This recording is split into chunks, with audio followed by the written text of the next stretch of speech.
A billionaire rejected his pregnant and broke girlfriend. 7 years later, as he boarded a plane, he froze upon recognizing the woman he abandoned in first class, accompanied by twins identical to him. What happens next changes his destiny forever. Before you watch, please like, subscribe to the channel, and comment where you are from so we can deliver even more videos to you. The roar of the Boeing 767's engines was just a distant murmur in first class. Rafael Mendez adjusted his wristwatch to Paris time and leaned back into the soft leather seat.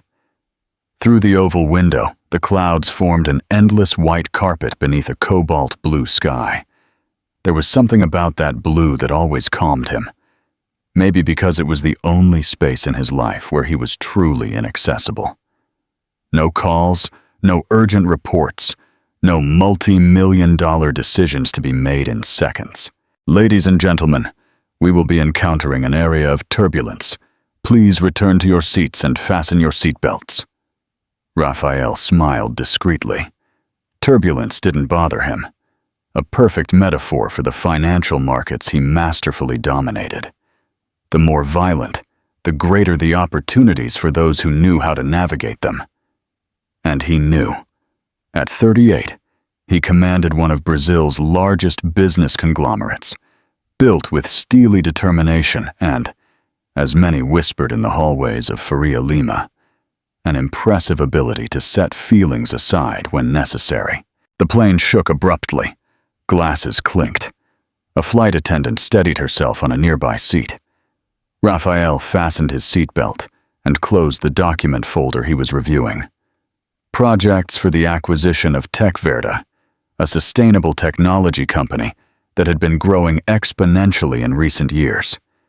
It would be his next trophy. That's when he felt it.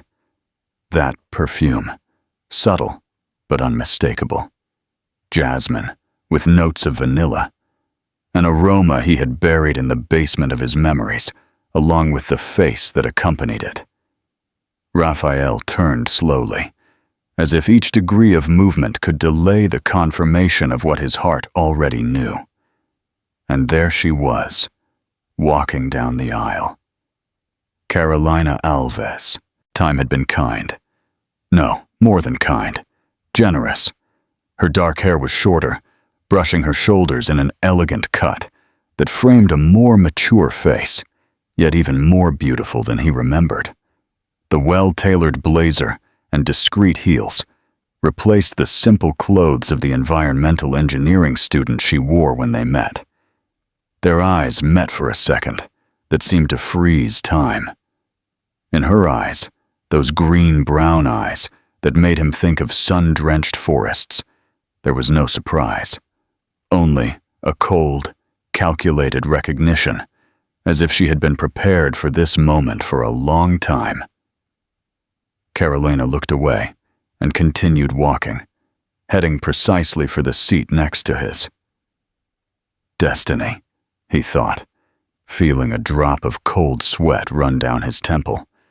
Has a peculiar sense of humor. She settled in without a word to him, as if they were mere strangers, sharing a space by coincidence. Rafael felt his heart race. 7 years had passed. 7 years since he had chosen his ambition over her. 7 years since he had left her small apartment in Pinheiros with the empty promise that he would call later. Carolina, he murmured, testing the name as if to see if he still had permission to say it. She turned with a neutral, professional expression. Rafael, what a surprise to find you. The formality in her voice was a concrete wall. Rafael felt his stomach sink. She spoke as if in a business meeting, not like someone who had once whispered words of love in his ear in the early hours of Sao Paulo. How have you been? His question was interrupted by a new, stronger bout of turbulence. Carolina held on to the armrest between them, and her executive folder slipped, scattering some documents. Rafael instinctively leaned over to help collect them. That's when he saw the logo, TechVerde, and just below it, in elegant letters, Carolina Alves, CEO and founder. His fingers froze in the air. The pieces came together with the violence of a slap. Tec Verde, the company he had been trying to acquire for months, the company that mysteriously refused all his offers, no matter how generous, the company that, according to his informants, had just been bought by a competing conglomerate. "Thank you, but I can handle it," Carolina said, collecting the papers with efficiency. That's when Raphael saw the photograph attached to one of the documents. Two identical boys, around 6 or 7 years old, smiling at the camera. Two boys with his eyes, his nose, his childhood smile, the same one his mother kept in old albums. The world stopped. The plane, the turbulence, the sound of the engines, everything disappeared. There was only that photograph and the overwhelming truth it revealed. "There," he began, but the words died in his throat. Carolina put away the documents methodically, unhurriedly, each movement a silent declaration of control. Finally, she faced him. "Mateus and Miguel, 7 years old, born in November," she said without apparent emotion. "You have sons, Raphael." The simplicity of that sentence contrasted with its monumental weight. "You have sons." 4 words that completely rewrote his existence. The man who controlled financial empires, who closed billion-dollar deals without a second thought, suddenly felt small, disoriented like a lost child. "Why did you never tell me?" he asked, his voice unrecognizable even to himself. The smile that formed on her lips didn't reach her eyes. "You made it very clear that your career was more important. Besides," she paused, a calculated move. "You changed your number, your address, your social circle. People like you don't disappear by accident, Raphael. They disappear because they want to." Each word was a cutting truth. Raphael felt the weight of guilt compress his chest. He had done exactly that, following the advice of his mentor and partner, Alexandre. "That girl and a possible child will be anchors on your career. You're about to close the biggest deal of your life. This isn't the time to start a family with a broke student." "I would have helped if I had known," he began, but Carolina's dry laugh interrupted him. "Helped? Like your charity, your social project? Look at the great Rafael Mendez. So generous he sends money for his bastards." For the first time, true emotion colored her voice, a rage contained for years. "I didn't need your help. We didn't." The pride in her voice was palpable. Raphael looked again at the documents in her folder and understood the magnitude of what Carolina had accomplished. Alone, raising twins, she had built an innovative company, valuable enough to attract the attention of the market's biggest players, including himself. "The boys, do they know about me?" Carolina took a deep breath, regaining her composure. "They know that their father chose not to be a part of our lives. We don't go into details. They are smart, sensitive children. I want to meet them." The words came out before he could think. "No." The answer was immediate, definitive, like a door slamming shut. "You lost that right 7 years ago. Legally?" "Legally?" Carolina leaned forward slightly, her voice now a controlled whisper. "You never registered them. You never paid child support. You were never present for a birthday, an illness, a school performance. Before the law, you are a stranger to them, and I intend to keep it that way."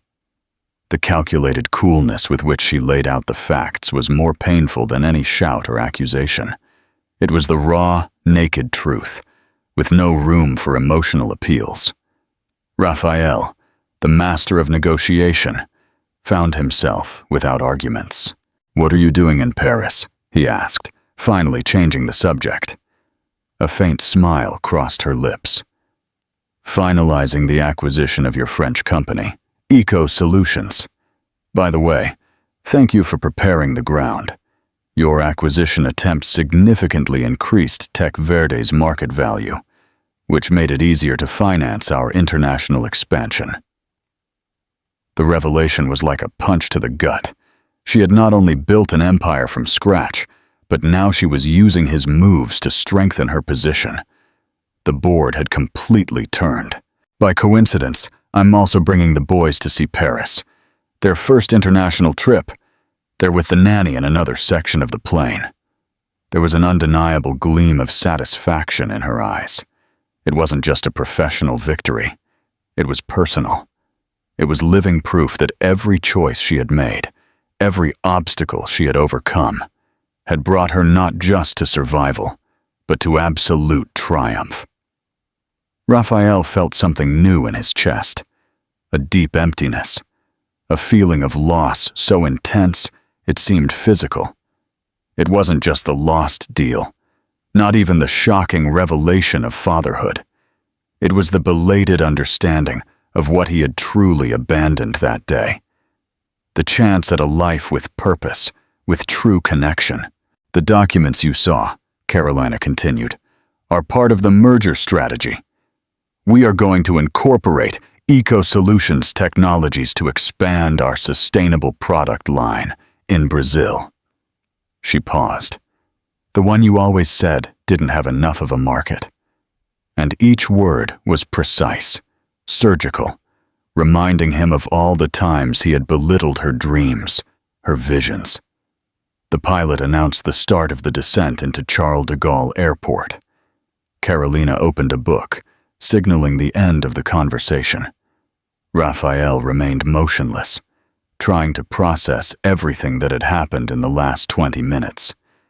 His life, which had seemed so perfectly controlled when he boarded that plane, was now unrecognizably altered. When the wheels touched Parisian soil, Raphael made a decision. He didn't know how, he didn't know when, but he would find a way to be a part of those boys' lives. Not by legal right, not by obligation, but because something in that photo had awakened a need he didn't know existed. The need to be more than a successful businessman, more than a name in economic headlines. As they disembarked, Carolina rose gracefully. Before she left, she looked at him one last time. "Goodbye, Raphael." But he knew it wasn't a goodbye. It was the beginning of something that would forever change the destiny of everyone involved. As he watched her walk away down the aisle, Raphael realized an uncomfortable truth. For the first time in his adult life, he was not in control of the situation. And for the first time, it mattered more than any business ever had.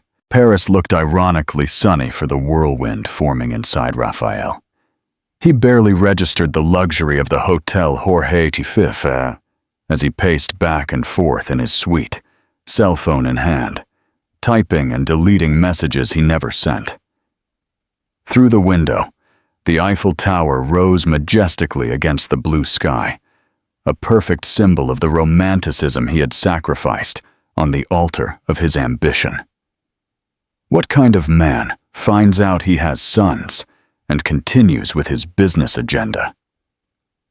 The question echoed in his mind as he canceled meetings for the first time in his life. His advisors were in shock. Rafael Mendez, the man who once conducted a video conference from the hospital while getting stitches on his chin after an accident, was indisposed. Have you ever felt as if your whole life was built on quicksand, as if everything you valued, pursued, and conquered could disappear in an instant, revealing itself to be without true meaning? This was the abyss opening at Raphael's feet now. After 3 days of investigating, he discovered the hotel where Carolina and the boys were staying. He sent flowers, white orchids, her favorites from the time they were together. They were returned intact with a simple note. I do not accept gifts from strangers. He sent messages to her corporate email, the only channel of communication he could obtain. Silence.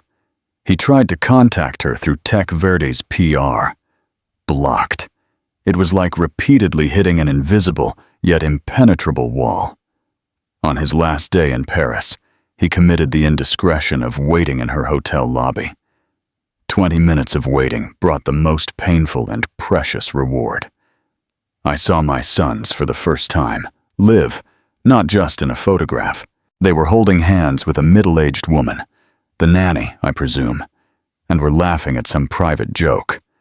One of them was gesticulating excitedly, while the other adjusted his blue-framed glasses, more contained, but with a smile identical to his brother's. My heart stopped. There they were, my flesh, my blood. Magnificent creatures who had grown up without knowing my face. I didn't approach. Something told me that wasn't the time, that invading their lives like that would be selfish. But I engraved every detail in my memory. The way one of them, Miguel or Mateus, had a cowlick in his hair exactly like mine. How the other had my forehead and chin, but Carolina's expressive eyes.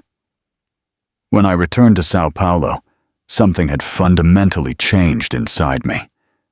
The office in the corporate penthouse, once my sanctuary, now seemed empty. Sterile, the meetings, once electrifying, became mechanical.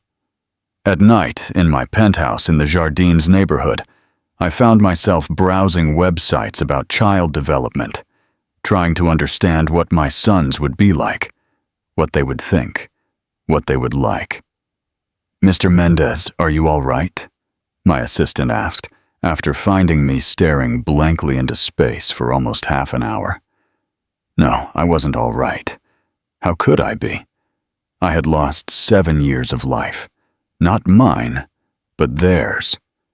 First steps, first words, first days of school. All those small, daily accomplishments that would never return. I hired the best lawyers in the country to evaluate my legal options. The meeting in the luxurious conference room of marble and dark wood was brief and devastating. "Mr. Mendez, legally you are in an extremely fragile position," explained the senior member of the team, a man with gray hair and a grave expression. "You never registered the children, never contributed financially, were never present. Any attempt to establish paternity now against the mother's will would be seen as opportunistic by the court, especially considering your current financial condition and hers." "There must be something we can do," I insisted, unaccustomed to hearing the word no. "There are 2 possible approaches," he continued, adjusting his glasses. "We can initiate a long and aggressive process that will likely permanently alienate the mother and, by extension, the children. Or we can try a more diplomatic approach, seeking a gradual rapprochement, demonstrating genuine interest in the children's well-being without immediate demands." The answer was obvious, even for someone accustomed to taking the most direct and aggressive path in business. This wasn't a corporate negotiation. These were human lives, lives connected to mine in an irrevocable way. The days turned into weeks. January slid into February, bringing the suffocating heat of the Sao Paulo summer and the colorful explosion of Carnival. Life followed its relentless course, indifferent to my internal torment. It was during this period that Alexandra, my longtime partner and mentor, began to question my decisions. The man who had taught me to be ruthless in business didn't recognize the person I was becoming, someone who questioned the purpose behind every acquisition, every merger, every strategic move. "Rafa, what's happening to you?" he asked during a lunch on the rooftop of an exclusive restaurant. "We lost Eco Solutions to that startup, and you don't seem to care. We have 3 pending acquisitions that need your signature, and you're postponing without reason." I didn't tell him about Carolina and the children. Something told me to keep that part of my life protected from his calculating influence. The same influence that had convinced me years ago to abandon what could have been my family. Then came the first light at the end of the tunnel. An invitation to a charity event during Sao Paulo Carnival. A gala ball to raise funds for children with respiratory illnesses. Carolina Alves's name was on the list of main patrons. The ballroom of the five-star hotel shimmered with golden decorations and elegant carnival masks. Businessmen, celebrities, and politicians circulated with champagne flutes, performing the social dance of those who have power and influence. In other times, I would have navigated this environment with the ease of a shark in familiar waters. That night, I felt strangely out of place. My eyes were constantly searching for only one person. Carolina was stunning, in a navy blue dress that enhanced her elegant silhouette. She was talking animatedly with a group that included a tall man with modern glasses and a confident posture. Something in the way he leaned slightly towards her, how his eyes followed her when she spoke, revealed intimacy. I felt a sharp pang in my chest. Jealousy, an emotion I had never experienced before. I approached cautiously, aware that a wrong move could permanently close any door that was ajar.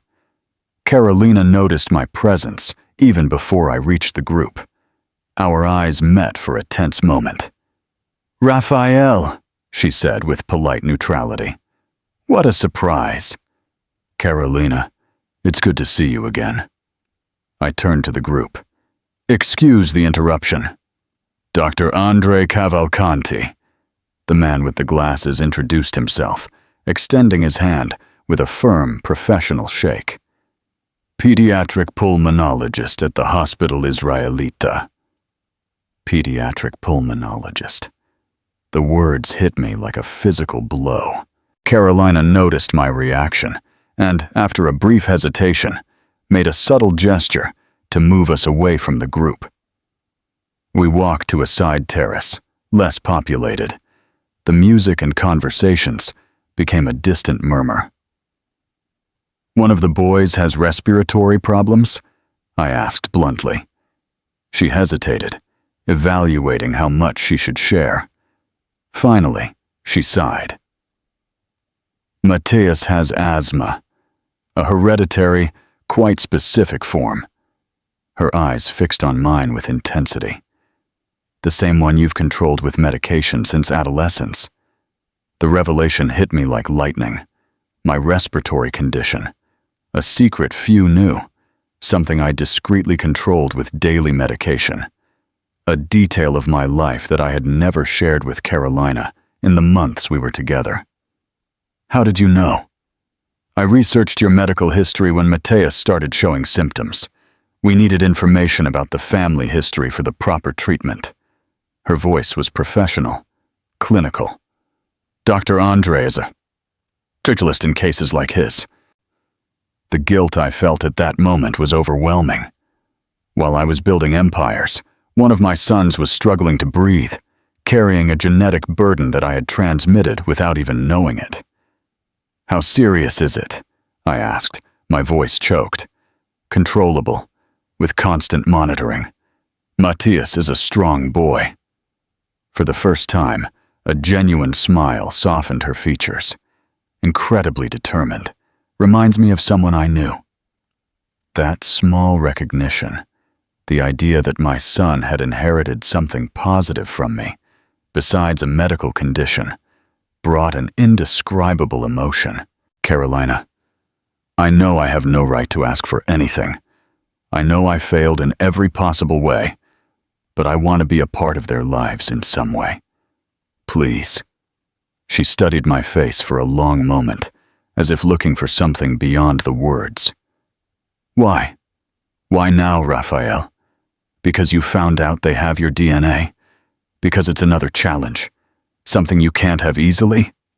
Because when I saw that photograph, when I saw them in the hotel lobby in Paris, Something changed inside me. The words came out with difficulty. I, who negotiated billions without hesitation, now struggled to express feelings I barely understood. I realized that I built an entire life around empty achievements. I want to meet them, not to satisfy my ego, but because they are a part of me that I didn't even know existed. Carolina looked at the people in the ballroom, at Dr. Andre, who occasionally glanced our way. "It's not just my decision," she said finally. "The boys have their own lives, their routines. Mateus has regular treatments. Miguel is extremely protective of his brother, and there are other complications." "The doctor," I deduced, indicating Andre with a slight nod of her head. "Among other things," she checked her watch. "I need to go back. The charity auction will begin in 15 minutes. When she turned to leave, I made an impulsive decision. "What is the cause of this event?" "Children's respiratory diseases?" Carolina nodded, suspicious. "I want to make a significant donation." "Anonymously," I added quickly, seeing her gaze harden. "Not to buy access to the boys, just because it's important. For Mateus, for other children like him."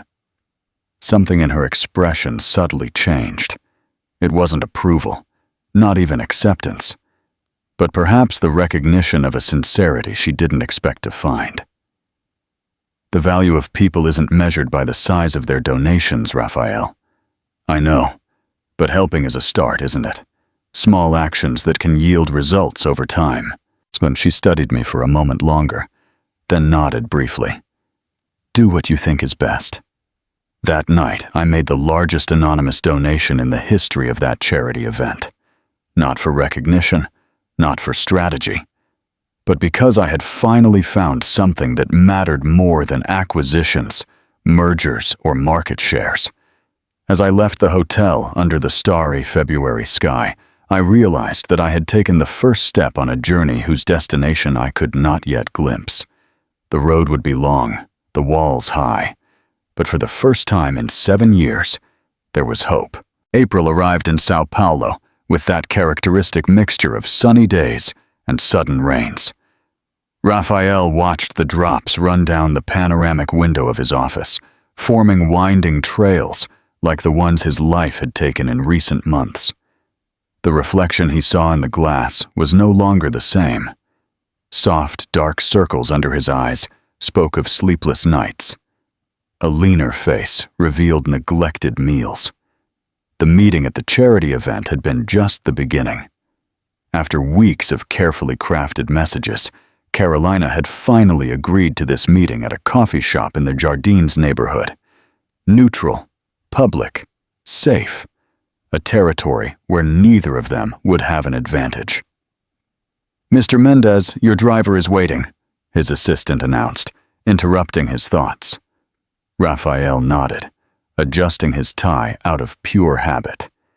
In other times, he would have been reviewing proposals or dictating emails during the trip. Today, his thoughts were focused on a single mission: not to mess everything up. The Café Provence occupied the ground floor of a restored historic building.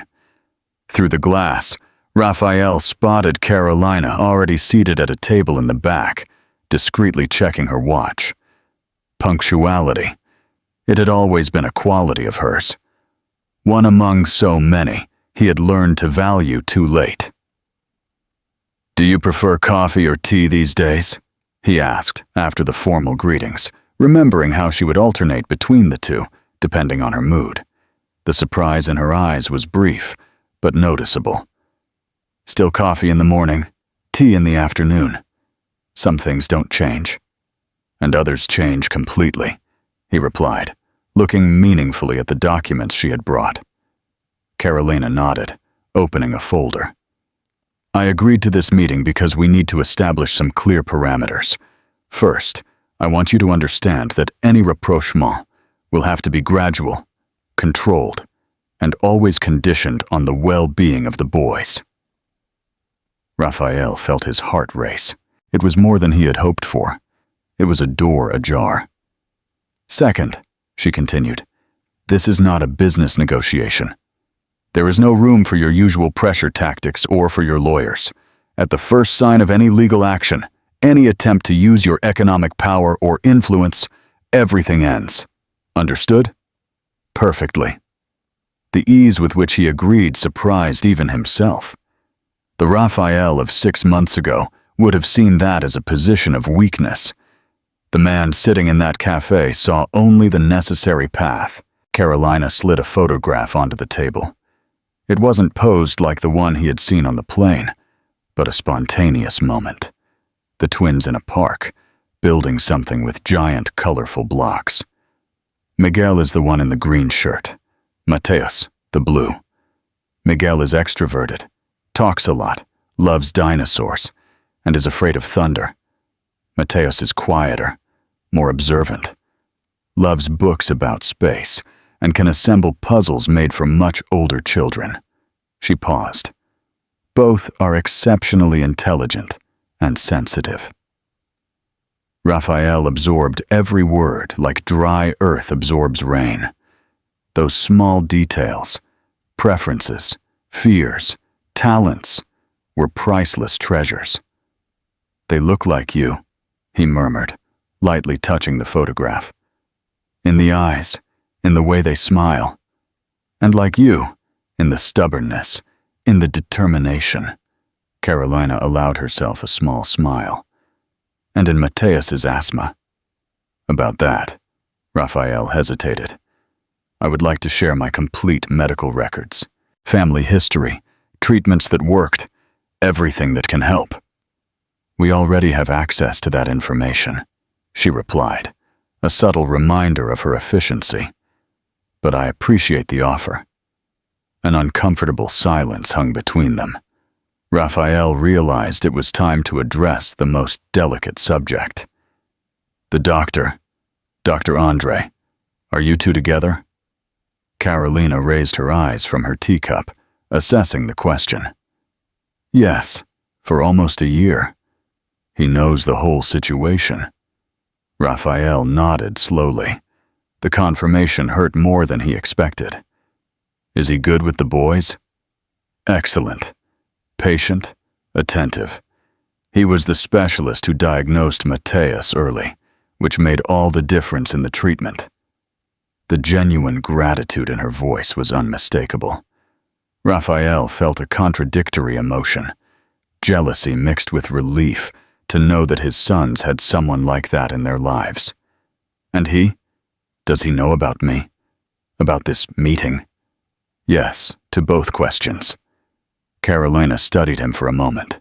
Andre doesn't object to your rapprochement, as long as it's healthy for the boys. He understands the importance of a father figure.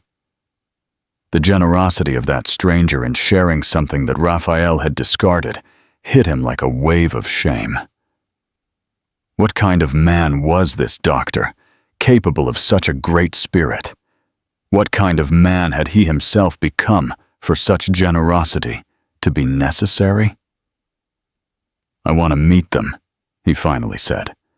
When you think it's appropriate, however you think is appropriate. Carolina took a deep breath. I've been thinking about this since Paris. It's not an easy decision. She tucked a strand of hair behind her ear, a nervous gesture he remembered well. We need to be careful with the narrative. They know their father wasn't present, but they don't know the details or the reasons. What did you tell them? About me? The truth, adapted for 7-year-olds. That you and I knew each other when we were younger. That we went our separate ways before they were born. That you weren't ready to be a father. She paused. I never spoke ill of you, Raphael.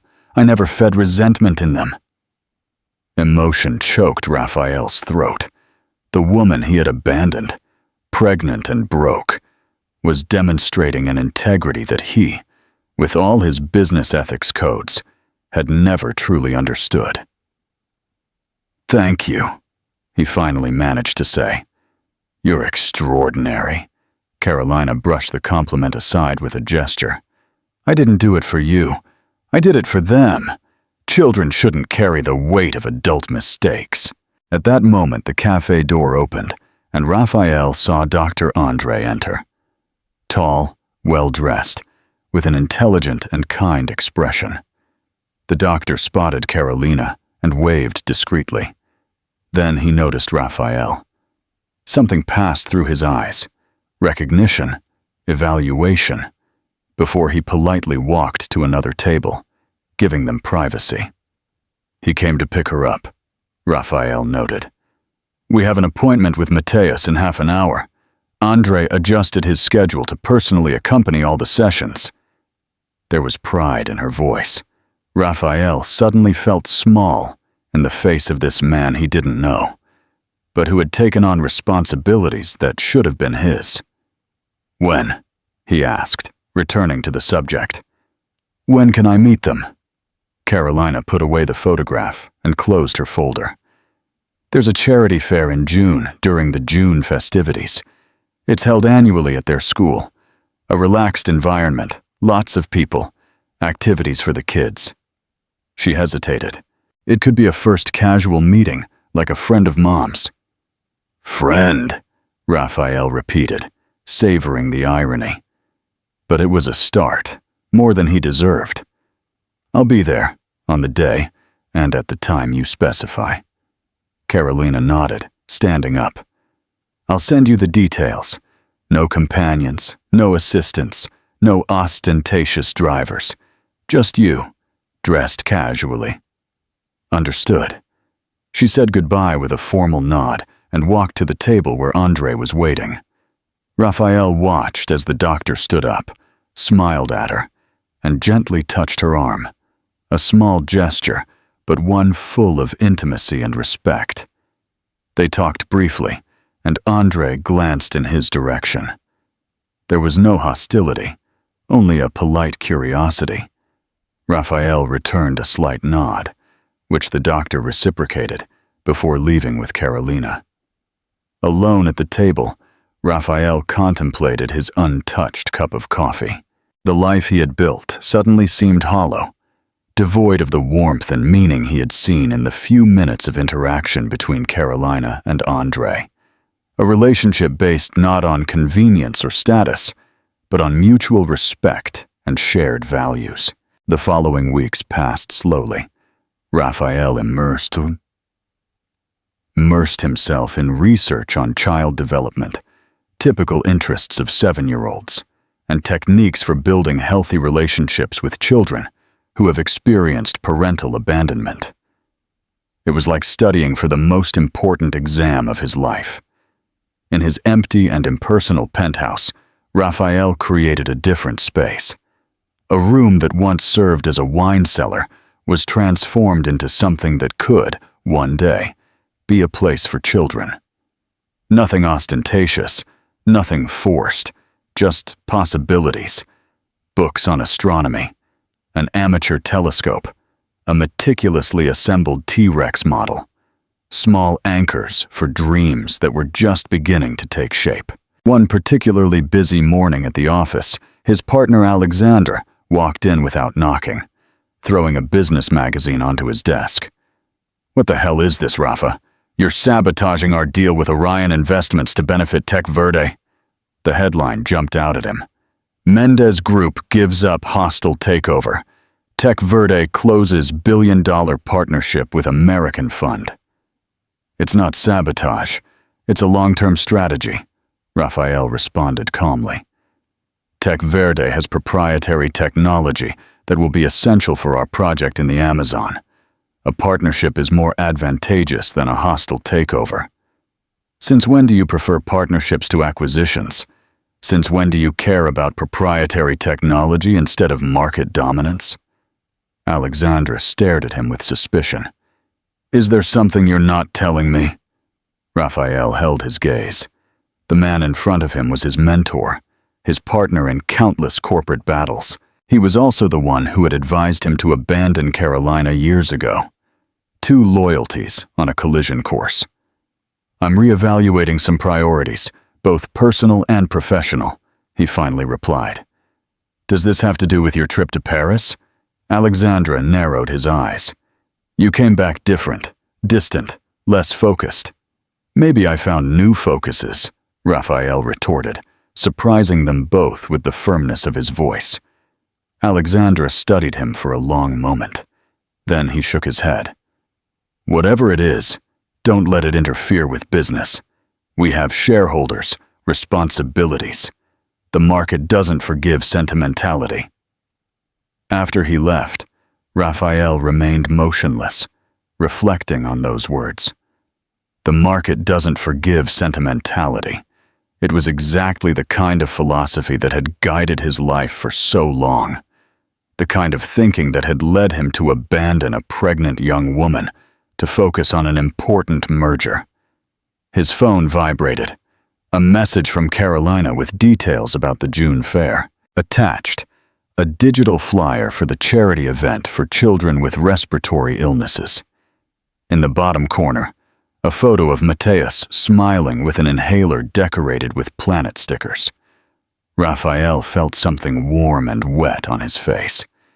He brought his hand to his cheek and realized, amazed, that he was crying. He, who hadn't shed a tear since adolescence, felt inexplicably vulnerable.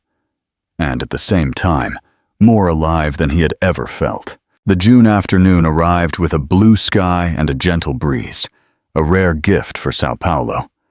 Raphael parked his car, not the usual Porsche, but a more discreet model, a few blocks from the traditional school where the fair was taking place. Wearing jeans and a light blue shirt, he tried to look casual while his heart pounded against his chest. The meeting at the June fair had changed everything.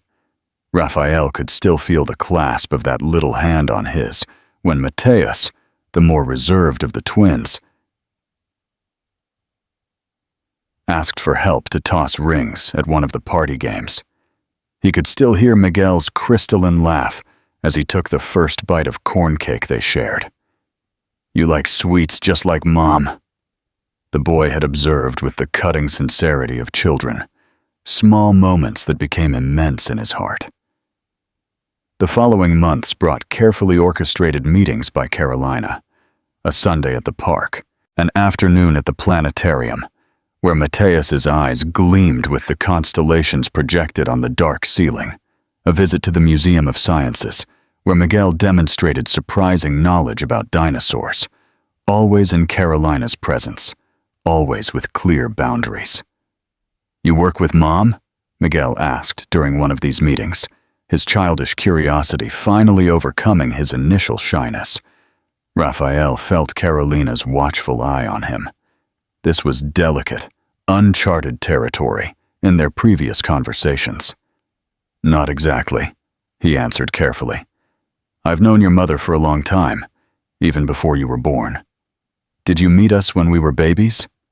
Miguel's eyes, so much like his, sparkled with curiosity. A knot formed in his throat. Unfortunately, no. I traveled a lot back then. To the moon? Mateus asked unexpectedly, looking up from the book about astronomy he was flipping through. Raphael smiled, grateful for the innocence that transformed a painful absence into something as simple as a distant trip.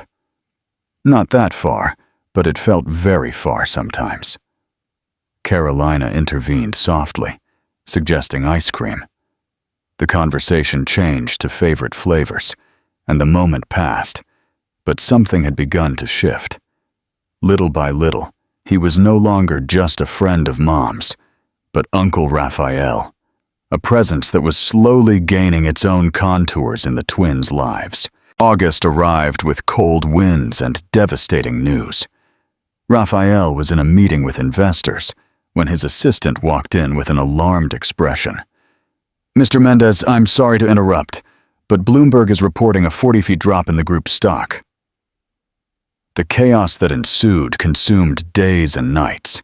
Financial reports revealed disastrous investments in international markets, especially in Asia, where Raphael had bet heavily following Alexandre's recommendations. The losses were astronomical. Partners were pulling back. Creditors were pressuring. The board demanded explanations. In his office at 3 a.m, Raphael analyzed spreadsheets looking for a way out when he noticed the pattern. The decisions that led to the most significant losses had a common characteristic. All had been influenced by analyses provided by Alexander. All directed resources to specific conglomerates, all with ties to an investment fund in the Cayman Islands. Impossible, he muttered, refusing to believe what the numbers suggested. Alexander, his mentor, his friend of 15 years, the man who had guided him from the beginning of his career. The confirmation came 2 days later, through a silently hired independent auditor.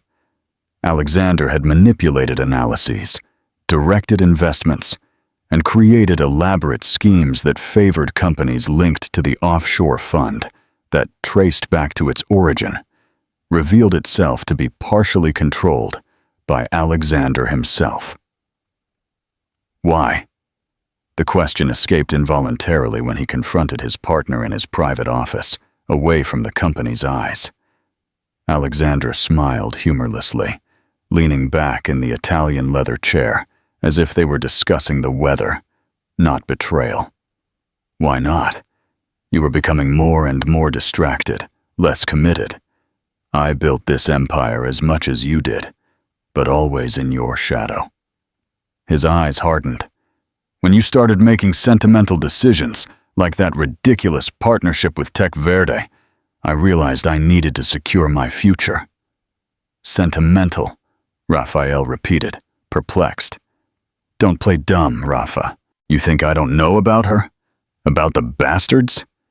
Alexander's smile became cruel. I've always known. I have informants in Paris, remember?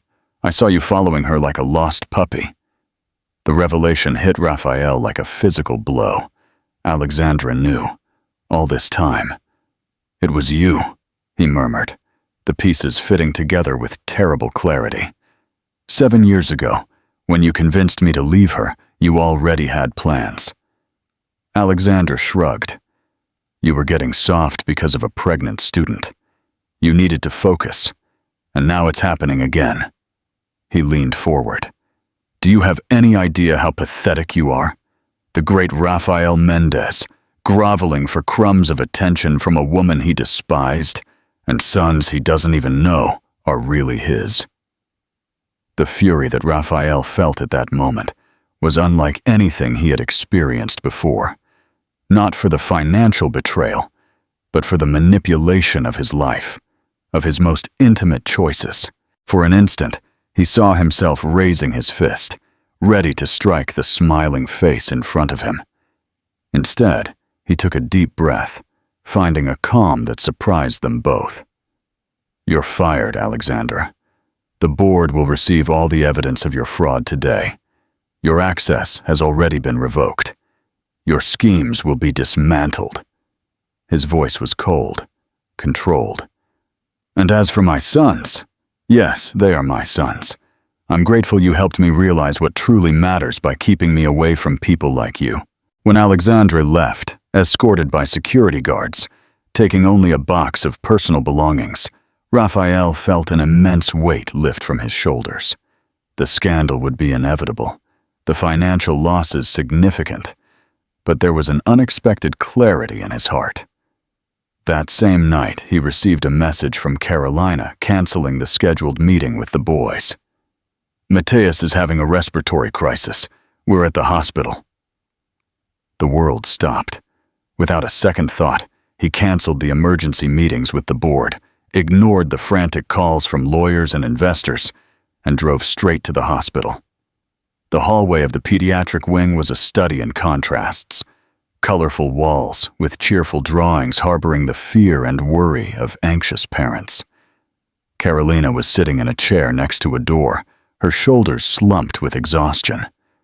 Beside her, Miguel drew silently, his tense little face revealing an understanding beyond his years of the gravity of the situation. She looked up when Raphael approached, and the surprise on her face quickly gave way to something different. Relief? How is he? Raphael asked, his voice hoarse with concern. Stable. It was a severe crisis, maybe triggered by a virus. She rubbed her tired eyes. Andre is with him now. Uncle Raphael. Miguel finally noticed his presence, dropping his pencils and running to hug his legs. You came to see Mateus. He's breathing funny, but Uncle Andre says he'll be better soon. Raphael knelt down, putting himself at the boy's height. I came to see both of you. You're being very brave, you know. The little boy nodded with seriousness. I'm the big brother. Mom said I have to be strong. Older by 7 minutes, Carolina corrected with a tired smile, the familiar joke bringing a moment of normalcy amid the chaos. The door to the room opened and Dr. Andre came out, still wearing a white lab coat. His eyes registered Raphael's presence without surprise. He's sleeping now, he informed them, addressing them both. The medication is taking effect. His saturation is improving. Can I see him? The words escaped before Raphael could contain them. Andre and Carolina exchanged glances. Just one at a time, and briefly, the doctor replied. He needs rest. Carolina nodded to Raphael. You can go first. He asked for you earlier when he found out we had to cancel our outing. That simple piece of information, that Mateus had asked for him, squeezed his heart in an inexplicable way. The room was silent, except for the gentle beep of the monitors. Mateus looked smaller and more fragile in the hospital bed, a nebulizer attached to his pale little face. Raphael approached with light steps, afraid of disturbing his sleep. To his surprise, the boy's eyes opened slightly. Hi, Raphael whispered, not quite knowing what to say to a sick child. In the midst of corporate crises, he had always known exactly which words to use. Here, in front of his sick son, he felt completely disarmed. You came, Mateus murmured, his voice muffled by the mask. Of course I came. Raphael sat in the chair next to the bed.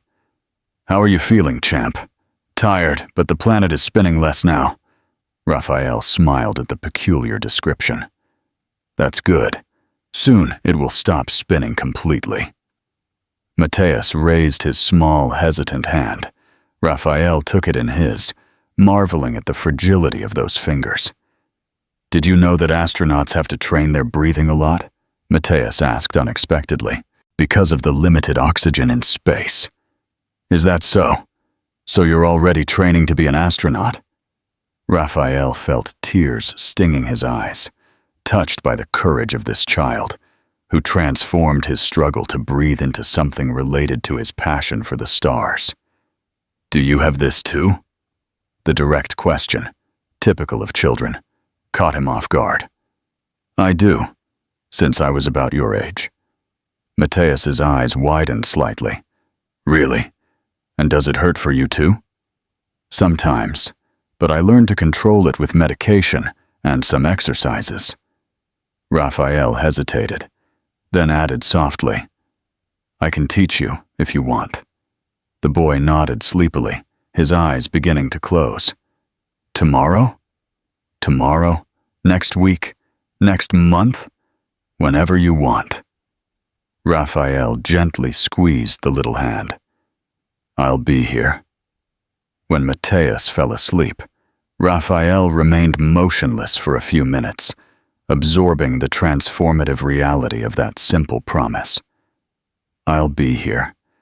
It wasn't just a phrase of comfort for a sick child. It was a commitment that redefined his existence. The next 3 days were a blur between the hospital and emergency meetings conducted by video conference in the hallway. Raphael refused to leave until Mateus was discharged, taking turns with Carolina and Andre in caring for both twins, as Miguel insisted on staying close to his brother. It was during one of those nights of vigil, when Carolina finally succumbed to exhaustion and slept curled up in a chair in the room, that Andre approached Raphael in the hospital cafeteria. You surprised me, the doctor said, sitting down with a cup of black coffee. I didn't expect this level of commitment. Raphael studied the man in front of him. In other circumstances, They would be rivals, competing for the affection of Carolina and the boys. Instead, he found an unexpected ally in him. "I'm surprised at myself," he admitted honestly. "I canceled the most important meeting of my career to be here, and the strangest thing is that I don't regret it for a second." Andre nodded understandingly. "Children change our priorities. They make us question everything we thought was important." "Do you have children?" "No, but I've worked with children for 15 years. I see parents come in here just like you, discovering that meetings, money, power, none of that matters when your child can't breathe." A comfortable silence settled between them. Two men united by their concern for the same children. "Carolina told me," Andre said finally, "about the past, about how you reconnected, about your recent efforts." Raphael tensed, preparing for judgment or hostility. "I'm not here to criticize you," the doctor continued, surprising him.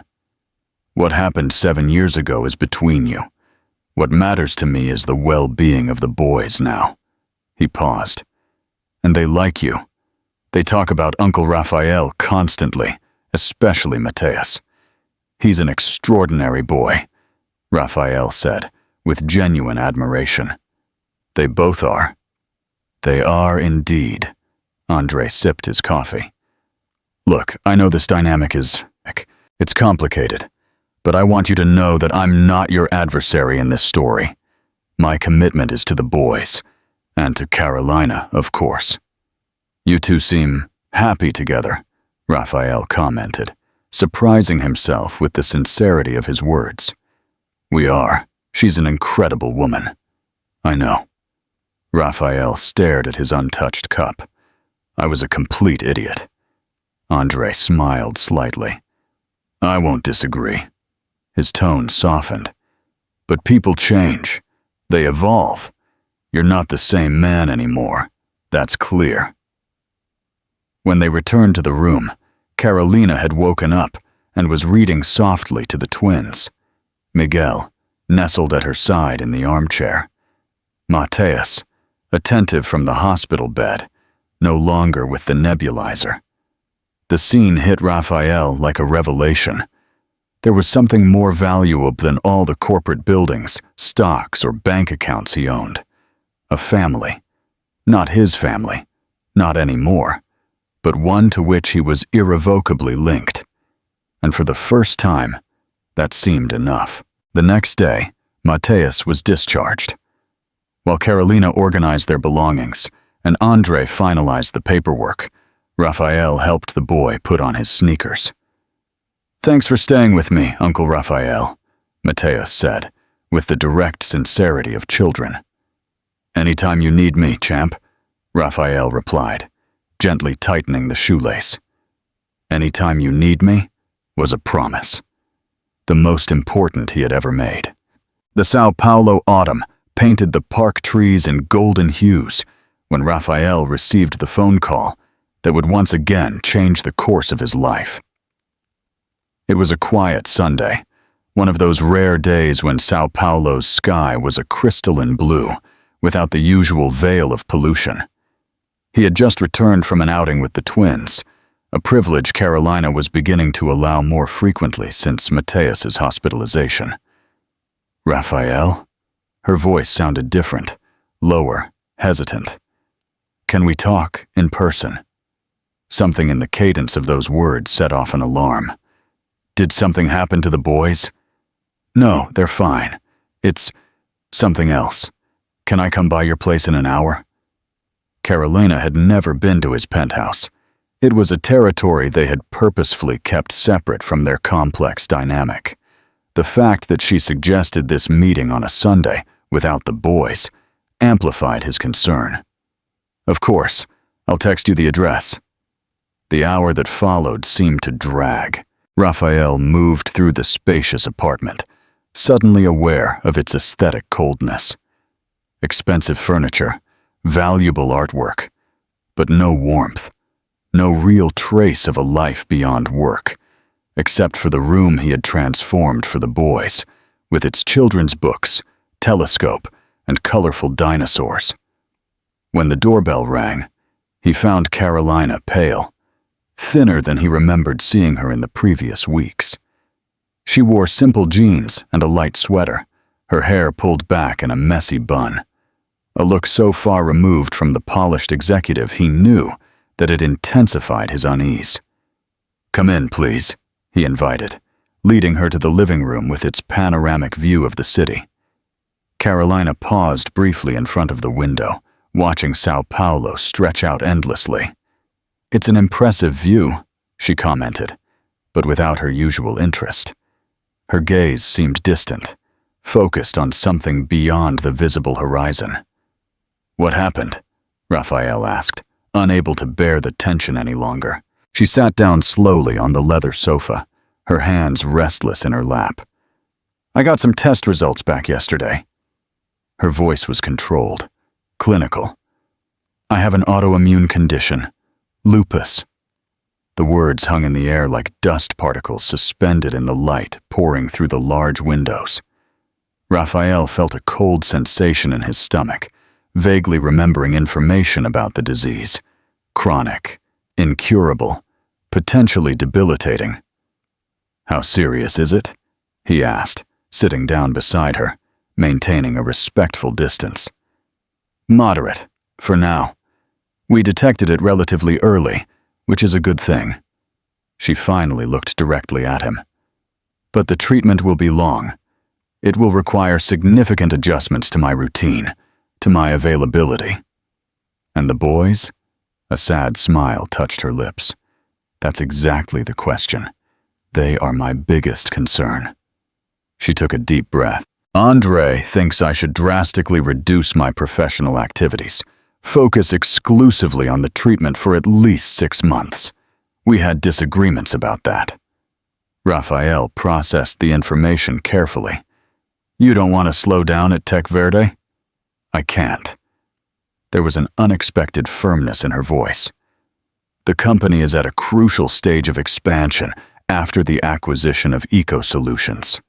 Hundreds of jobs depend on my decisions.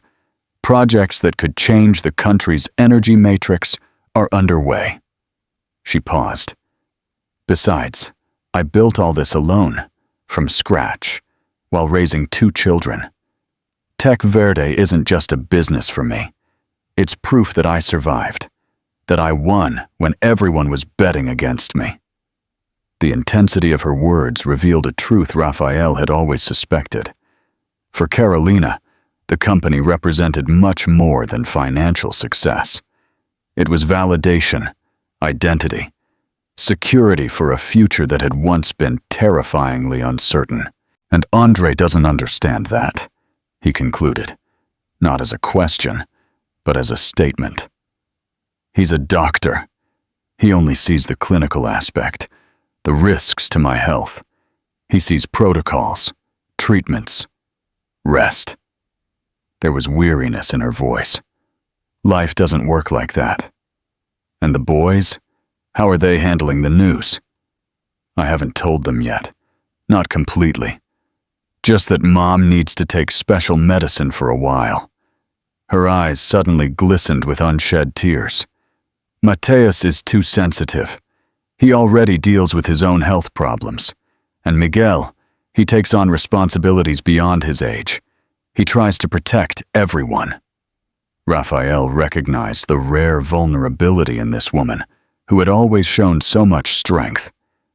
The next question formed before he could fully consider it. "How can I help?" Carolina looked up, surprised by the direct simplicity of the offer. For a moment, she was silent, as if evaluating the sincerity of those words. "I need more time with the doctors, for exams, treatments. There will be days when I'm indisposed from the medications." She hesitated. "Would it be possible for you to be more present for the boys during those times? Not just occasional outings, but routine, school, activities, Matthias's appointments." The weight of that request, the implicit trust in it, did not go unnoticed.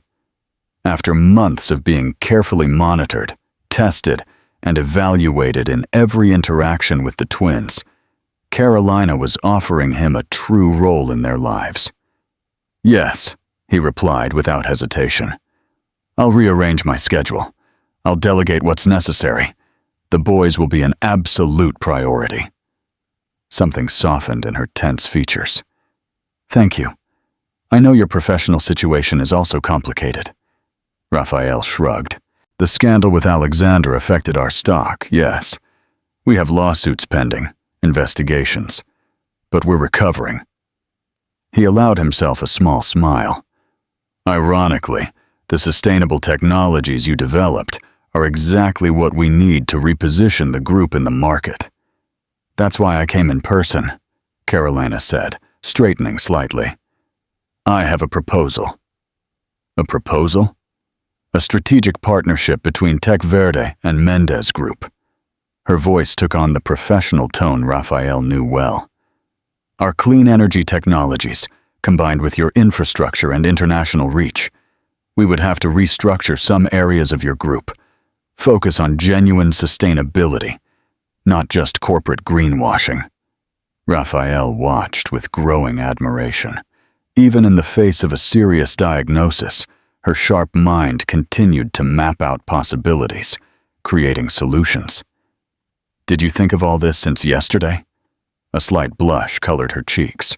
"Actually, I've been considering it for a few weeks, ever since I saw how you behaved during Mateus's hospitalization."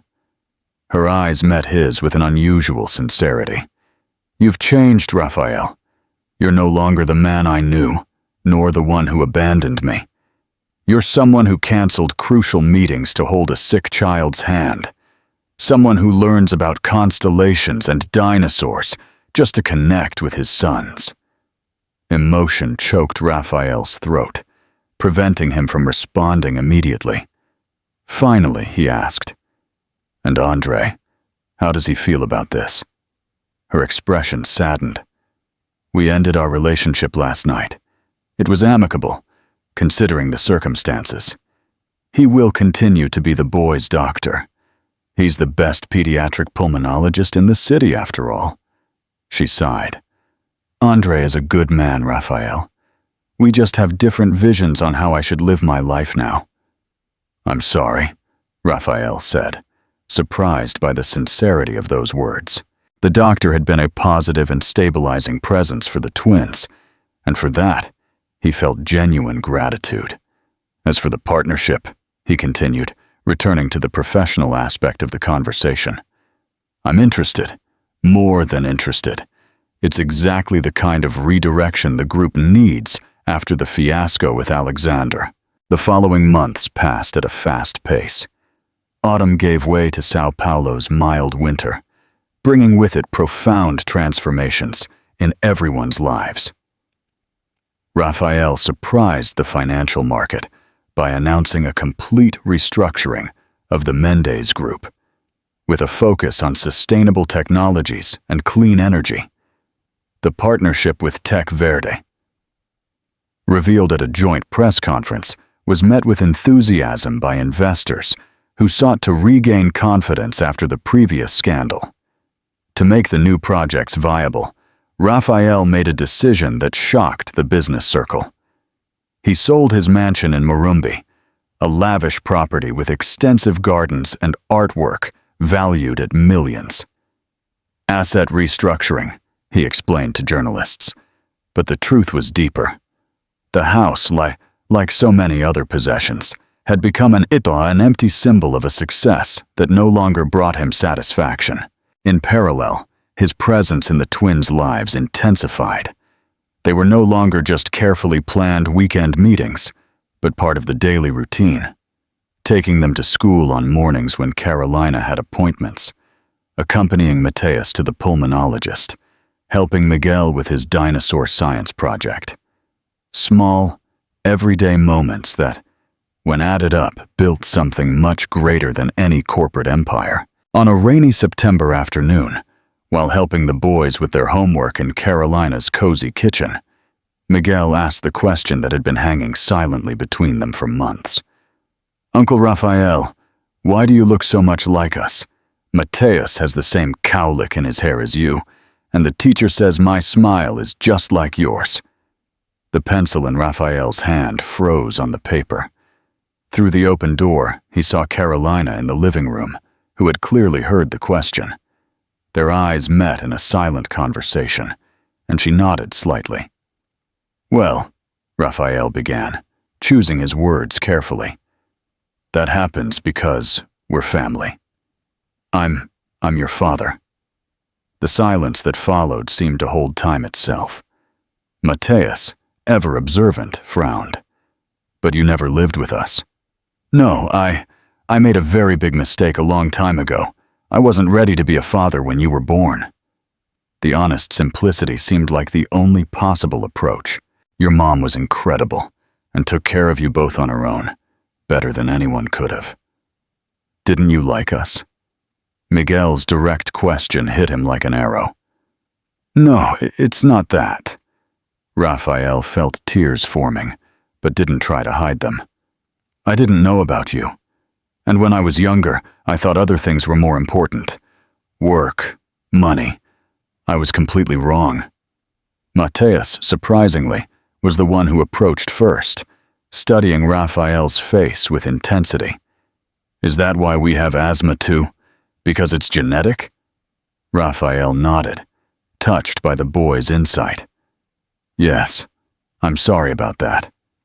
"You don't have to be," Mateus replied with a wisdom beyond his years. "It's not your fault. And Uncle Andre says it's just a special feature of our bodies." Miguel remained more reserved, processing the information in his own way. "So, you're our real dad? Like in the movies?" "I'm your biological father, yes. But what makes someone a real dad isn't just DNA. It's about being present, taking care, loving." Raphael took a deep breath. "I'm trying to learn how to be a real dad now, if you'll give me that chance."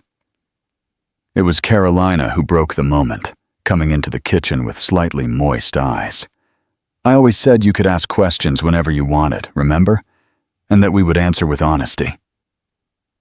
The conversation that followed was filled with sincere, childish questions, some painfully direct, others surprisingly profound.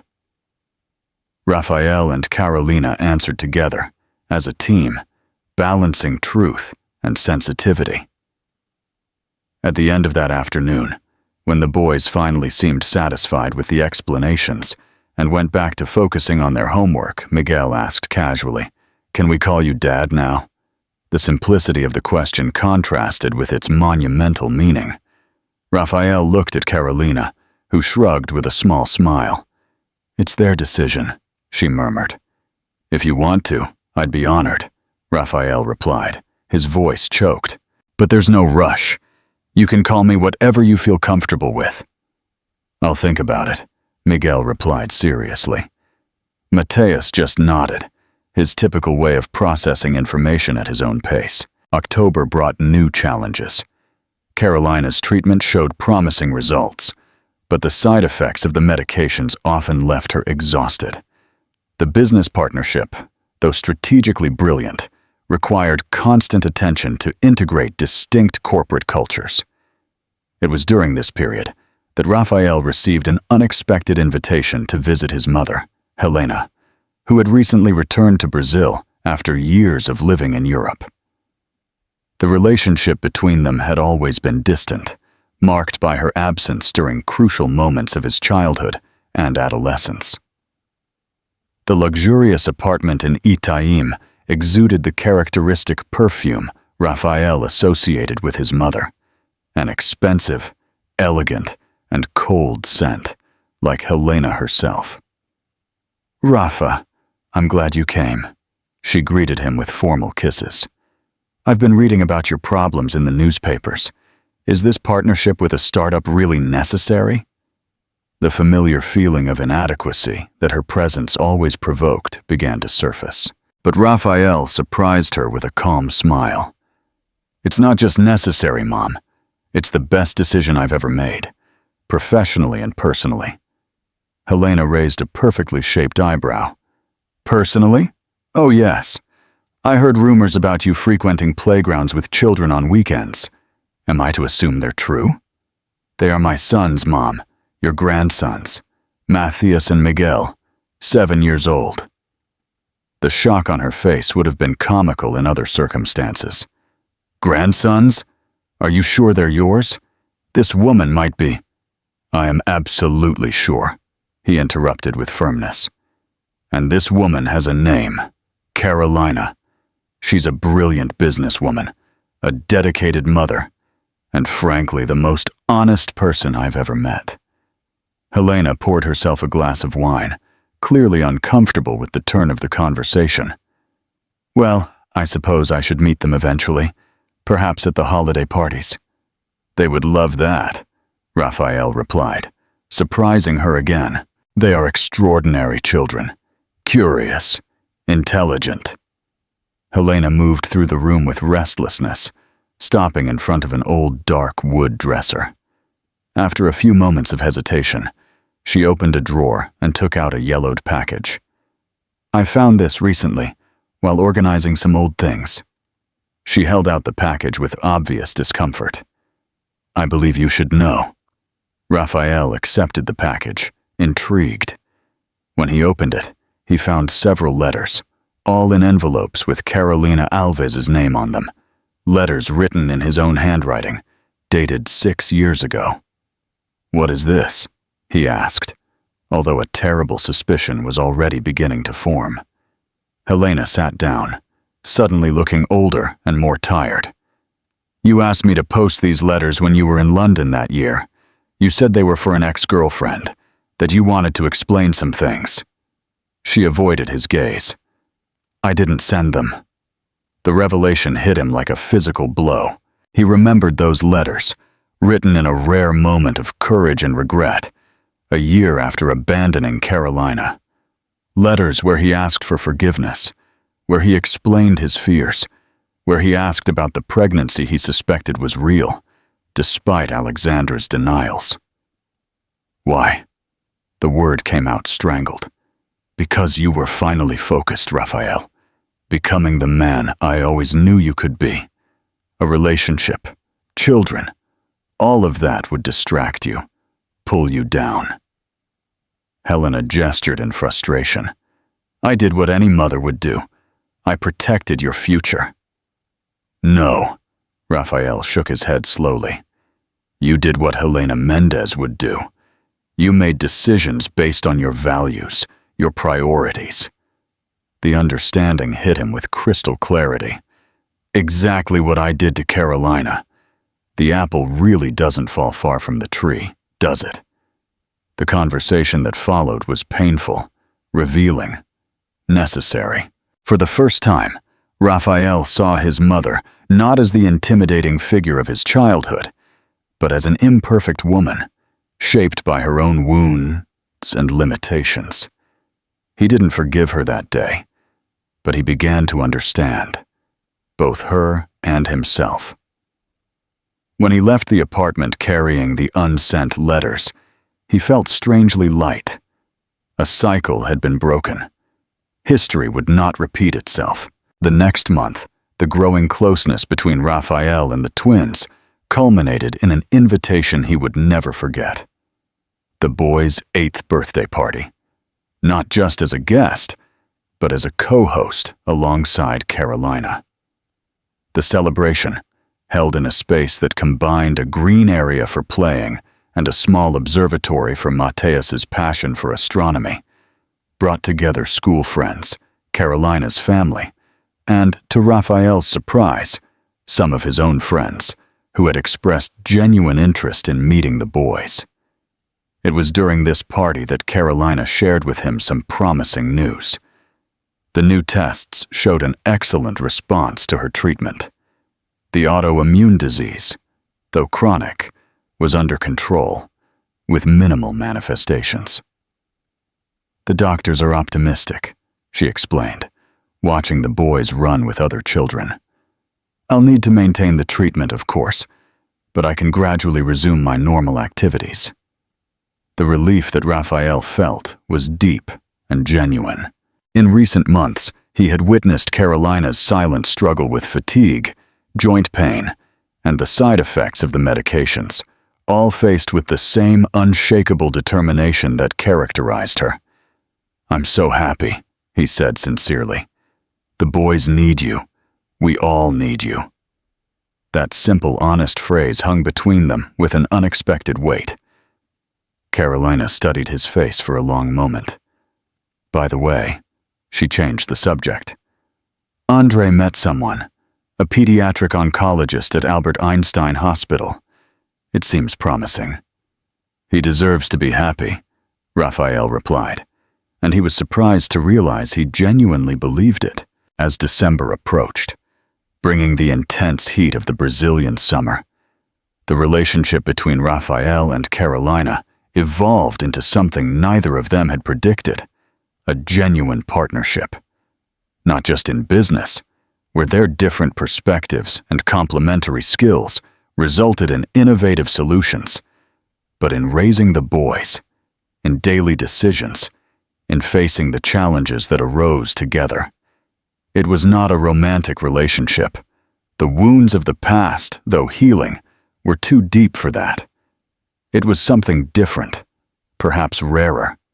A friendship forged through difficulties, based on mutual respect and a shared purpose that transcended personal issues. New Year's Eve arrived, exactly 1 year after the meeting on the plane that had irrevocably altered their lives. Carolina had suggested a celebration on the rooftop of the new building that housed the joint headquarters of their companies, a building certified as completely sustainable, a physical symbol of the transformation of their businesses. The terrace offered a privileged view of the city, decorated with soft lights and elegant tables for the selected guests. The twins, allowed to stay up later for this special occasion, ran among the adults with inexhaustible energy, wearing bow ties that matched Raphael's suit, a choice of theirs that had secretly moved him. At midnight, as fireworks lit up the São Paulo sky and champagne glasses were raised, Raphael found himself alone with Carolina in a quieter corner of the terrace. 1 year, she commented, looking at the twinkling city below. "Who would have imagined where we would be today?" "Certainly not me," Raphael smiled, following her gaze. "I thought I had everything planned, everything controlled." "And do you regret it? The changes, what you lost?" The question hung in the warm summer night air. Raphael contemplated everything he had left behind that year. The old business model, the empty mansion, superficial relationships based on self-interest, the illusion of absolute control. "No," he answered with absolute sincerity. "For the first time in my life, I'm not just accumulating achievements. I'm building something with meaning." Carolina nodded, understanding. Her gaze moved to the twins, now seated with Helena, who had surprisingly shown up for the party, and even more surprisingly, seemed genuinely enchanted with her grandsons, listening attentively as Mateus explained something with animated gestures. "We're a strange family, aren't we?" Carolina commented with a small smile. "Different from the conventional," Raphael corrected, "but functioning better than many considered normal." At that moment, under the starry sky and the glow of the fireworks, Raphael felt compelled to an honesty he rarely allowed himself. "I'm scared sometimes," he admitted in a low voice. "Scared of not being good enough for them, of repeating mistakes, of not knowing how to be the father they deserve." It was the first time he had verbalized that profound insecurity. He who had spent his life projecting unshakable confidence, who had built an empire by faking certainties he didn't possess. Carolina lightly touched his arm, a rare gesture of physical contact between them. "That fear already makes you better than many fathers. It means you care deeply." When the first rays of January sun illuminated São Paulo, marking the beginning not just of a new day, but of a new year, Raphael observed the scene around him with a clarity he had never experienced before. Carolina had fallen asleep in a lounge chair, a light shawl covering her shoulders against the morning breeze. The twins had finally succumbed to exhaustion, curled up together on a makeshift sofa. Helena talked softly with Andre, who had shown up after his own New Year's Eve to pick up some forgotten belongings from the office, and had ended up staying to watch the sunrise. Some dedicated employees, who remained until the end, were discreetly helping with the cleanup. It was an improbable scene, a constellation of people that destiny had brought together in unexpected ways. It wasn't perfect. Nothing in real life is. There were rough edges to be smoothed out, wounds still healing, challenges ahead. But there was also something profoundly true in that new configuration. Miguel approached sleepily, rubbing his eyes. "Dad, can we go home now?" The word, simple, powerful, still caused a wave of emotion every time one of the boys used it. It had started spontaneously, a few weeks earlier. First Mateus, then Miguel, testing the term like someone trying on a new piece of clothing, checking if it fit properly. "Of course, champ. I'll wake up your mom and get our things." As he organized their departure, Raphael reflected on the concept of home. It was no longer the lavish, empty mansion, or even his current functional penthouse. It was wherever he, Carolina, and the boys were together. In separate apartments, independent lives, but connected by ties that transcended conventional arrangements. They had built something rare and valuable.